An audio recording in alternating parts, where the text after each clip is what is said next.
वापस दूसरे पदार्थ के रूप में परिवर्तित करके रिसाइकल की जा सकती है। तो अगर घरों में ऐसी थैलियों का उपयोग होता है, खाद्य सामग्री पैक करके अगर घर में लाई जाती है, तो उन थैलियों को अगर इकट्ठा करके वापस रद्दी में बेच दिया जाए तो वो वापस रिसाइकल होकर के दूसरे पदार्थ में कन्वर्ट होकर काम में ली जा सकती है। तो कोशिश ये करनी है कि प्लास्टिक जितना भी है कम से कम उपयोग किया जाए, और जितना उपयोग किया जा रहा है वो कम्प्लीटली क्या होना चाहिए, रिसाइकल हो जाना चाहिए।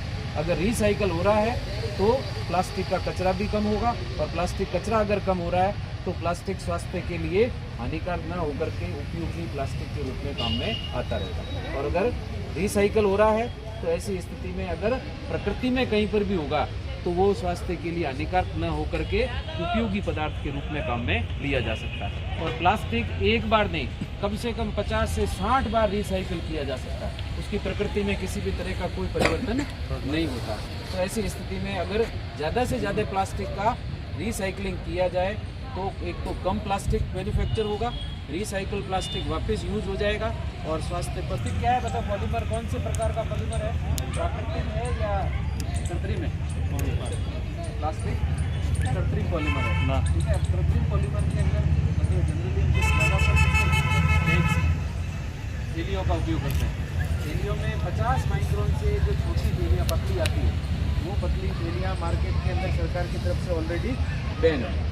लेकिन उससे बड़ी जो मोटी आकार की 50 माइक्रोन से मोटी जो थैलियाँ हैं वो अलाउड तो है, लेकिन उसका उपयोग इतना ज़्यादा हो रहा है। केवल कहाँ अलाउ कर रखी है, केवल खाने की पैकिंग करने के लिए, खाद्य सामग्री जो है उसकी पैकिंग करने के लिए ही वो मोटे आकार की थैलियों का उपयोग जायज़ है। लेकिन उन उपयोगों को या उन थैलियों को जनरली हमें रिसाइकल करना होता है, क्योंकि वही थैलियाँ वापस दूसरे पदार्थ के रूप में परिवर्तित करके रिसाइकल की जा सकती है। तो अगर घरों में ऐसी थैलियों का उपयोग होता है, खाद्य सामग्री पैक करके अगर घर में लाई जाती है, तो उन थैलियों को अगर इकट्ठा करके वापस रद्दी में बेच दिया जाए तो वो वापस रिसाइकल होकर के दूसरे पदार्थ में कन्वर्ट होकर काम में ली जा सकती है। तो कोशिश ये करनी है कि प्लास्टिक जितना भी है कम से कम उपयोग किया जाए, और जितना उपयोग किया जा रहा है वो कम्प्लीटली क्या होना चाहिए, रिसाइकल हो जाना चाहिए। अगर रिसाइकल हो रहा है तो प्लास्टिक का कचरा भी कम होगा, और प्लास्टिक कचरा अगर कम हो रहा है तो प्लास्टिक स्वास्थ्य के लिए हानिकारक न होकर के उपयोगी प्लास्टिक के रूप में काम में आता रहेगा। और अगर रिसाइकल हो रहा है तो ऐसी स्थिति में अगर प्रकृति में कहीं पर भी होगा तो वो स्वास्थ्य के लिए हानिकारक न होकर के उपयोगी पदार्थ के रूप में काम में लिया जा सकता है। और प्लास्टिक एक बार नहीं, कम से कम 50 से 60 बार रिसाइकिल किया जा सकता है। उसकी प्रकृति में किसी भी तरह का कोई परिवर्तन नहीं होता। तो ऐसी स्थिति में अगर ज़्यादा से ज़्यादा प्लास्टिक का रिसाइकलिंग किया जाए तो एक तो कम प्लास्टिक मैन्युफैक्चर होगा, रिसाइकल प्लास्टिक वापस यूज हो जाएगा, और स्वास्थ्य पर विपरीत जो प्रभाव पड़ रहा है वो उसका विपरीत प्रभाव कम से कम पड़ेगा।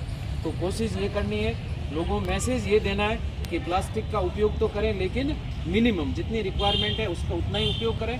अगर अनिवार्य रूप से उपयोग करना भी है तो उस प्लास्टिक को वापस रिसाइकिल किया जाए। जैसे प्लास्टिक की बोतल्स भी आ रही है, तो प्लास्टिक के जितने बैग वगैरह हैं बोतल के अंदर भर के अगर रख दिए जाए तो रद्दी के भाव बेच करके हम वापस उसको रिसाइकलिंग में अपना सहयोग कर सकते हैं। तो अपनी ये कोशिश होनी चाहिए कि ये सभी लोगों तक ये सूचना पहुंचाई जाए कि प्लास्टिक का अधिक से अधिक रिसाइकलिंग किया जाए।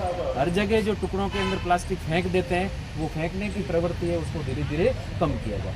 तो अपनी तरफ से यही मैसेज सबको पहुँचाना है, ताकि लोग देखेंगे कि भाई ये बच्चे अगर कर रहे हैं तो हम लोग भी जिम्मेदार बने और इधर उधर तो न फैलाए। कितनी अच्छी जगह है, बाकी बहुत सफाई है कर्मचारियों की तरफ से भी, लेकिन फिर भी हम दूसरे लोगों को मैसेज देंगे तो प्रत्येक व्यक्ति एक नेचर ट्रेंड बन जाएगा, और नेचर ट्रेंड बनेगा तो हमारा मैसेज कई लोगों तक सर्कुलेट होगा, और जब ज़्यादा लोगों तक सर्कुलेट होगा तो ये चैन बढ़ती जाएगी, और हम लोगों को भी एक संतुष्टि होगी, आत्म संतुष्टि कि हमने जो सोच रखी थी आज वो सोच सब तक पहुंच रही है, और एक चैन से चैन जुड़ करके एक बड़ी मोटी चैन बन रही है, और उससे पर्यावरण के अंदर सुधार हो। तो बस ये मैसेज